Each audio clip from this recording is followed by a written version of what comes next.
నమస్తే, welcome to Y news. నేను Kalyani. The news sponsored by Vaira family restaurant, national highway, Tetagunta. నోరూరించే వంటకాలు, అసలైన మసాలా దమ్ముతో అదిరిపోయే నాన్ వెజ్ రుచులు మీకోసం. విచ్చేయండి Vaira family restaurant, national highway, Tetagunta, Tuni మండలం, కాకినాడ జిల్లా. రాజమండ్రి పాలు కల్తీ వల్ల 4 మృతి చెందారని ముఖ్యమంత్రి నారా చంద్రబాబు నాయుడు చెప్పారు. రాజమండ్రి ఘటనపై అసెంబ్లీలో మాట్లాడిన సీఎం ఘటనపై విచారం వ్యక్తం చేశారు. మృతుల కుటుంబాలకు 10 లక్షల ఎక్స్గ్రేషియా ప్రకటించిన ముఖ్యమంత్రి ఆసుపత్రిలో ఉన్నవారికి ప్రభుత్వ ఖర్చులతో మెరుగైన వైద్యం అందిస్తామన్నారు.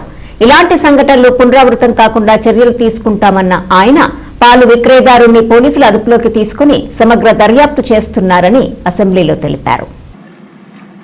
ఇది ఒకసారి చూస్తే దిశ కోరుకొండ మండలం నర్సాపురం గ్రామం వరలక్ష్మి మిల్క్ డైరీ ఒక 106 మందికి మిల్క్ సరఫరా చేయడం, ఆ మిల్క్ని ఆ డైరీ నుంచి వచ్చే మిల్క్ దీనికి కారణమని ప్రాథమికంగా నిర్ధారించారు.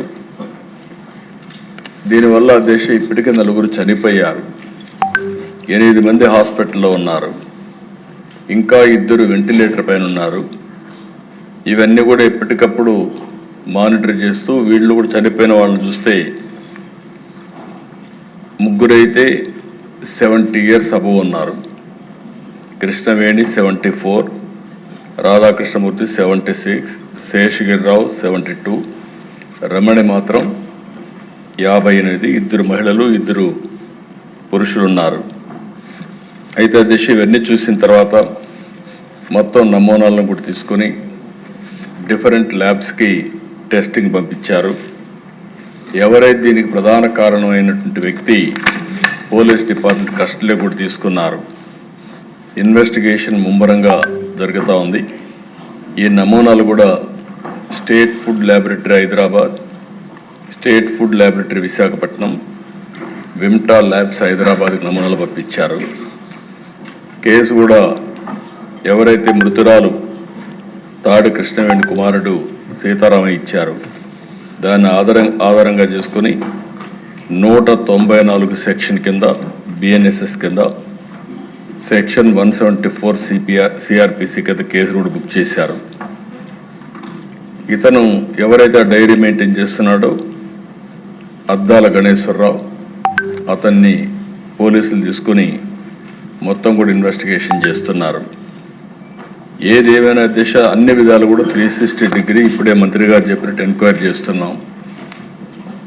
నేను ఒకటే విజ్ఞప్తి చేస్తున్నా, ప్రతి ఒక్కరికి ఉదాసీనత ఏమాత్రం పనికిరాదు. ఒకవేళ కావాలని చేసుంటే ఏదైనా కక్కుర్తిపడి కలుషితం చేస్తుంటే మాత్రం చాలా సీరియస్గా ఉంటాం. ఒకవేళ ఏం జరిగిందో మొత్తం ఎస్టాబ్లిష్ చేసి దోషులపైన కఠినమైన చర్య తీసుకుంటాం. మళ్ళా ఒకసారి విజ్ఞప్తి చేస్తున్న, రాష్ట్రంలో ఉండే ప్రతి ఒక్కరు కూడా కల్తీ చేయడం కానీ అడల్ట్రేషన్ రావడం కానీ ప్రజలకు ఇబ్బంది కలిగే విధంగా ఎవరు ప్రవర్తించినా ఈ ప్రభుత్వం ఉదాసీనంగా ఉండదు, చాలా కఠినంగా ఉంటాం. ఆ విషయం గుర్తుపెట్టుకోవాల్సిందిగా మరొక్కసారి హెచ్చరిస్తూ, ఎవరైతే చనిపోయారో ప్రాథమికంగా 4 చనిపోయారు. ఆ 4కి ఒక 10 లక్షల రూపాయల చొప్పున ఆర్థిక సహాయం చేస్తూ, అదే సమయంలో ఎవరైతే హాస్పిటల్లో ఉన్నారో వాళ్ళని పూర్తిగా రికవర్ అయ్యే వరకు వారికి ఎంత డబ్బులైనా ఖర్చు అయినా ఆ డబ్బులు కూడా ఖర్చు పెట్టి వారికి పూర్తిగా సహకరిస్తామని చెప్పి మరొకసారి తెలియజేసుకుంటూ, చనిపోయిన కుటుంబాల పట్ల నా ప్రగాఢ సానుభూతి తెలియజేసుకుంటూ, ఆ చనిపోయిన వాళ్ళకి ఆత్మశాంతి కలిగారు భగవంతుని ప్రార్థిస్తూ సెలవు తీసుకున్నాను. అధ్యక్ష, మేము ఇక్కడ మెడికల్ క్యాంప్ పెట్టడం జరిగింది సార్. మొత్తం హౌస్ టు హౌస్ సర్వే చేయడం జరుగుతుంది. 16 టీముల కింద మేము ఏర్పడి చేసి ఎల్టీలు మేము ఏంటంటే ల్యాబ్ టెక్నీషియన్స్ తీసుకుని సర్వే చేస్తూ వాళ్ళకి బ్లడ్ శాంపిల్స్ అన్ని తీసుకుంటాం జరుగుతుంది సార్. ఇక్కడ ఏదైనా ఎమర్జెన్సీ అనుకుంటే మేము వెంటనే రిఫర్ చేయడానికి కూడా అంబులెన్స్ ని అన్ని రెడీగా పెట్టి మేము ఇక్కడ కూర్చున్నాం సార్. ఇక్కడ కుటుంబాలు సార్, ఇక్కడ ఉన్న కుటుంబాలకు రాత్రి 52 మందికి శాంపిల్స్ తీస్తాం సార్ నైట్. ఇప్పుడు మిగిలిన ఫ్యామిలీస్ అన్నిటికి కూడా శాంపిల్స్ తీస్తాం సార్.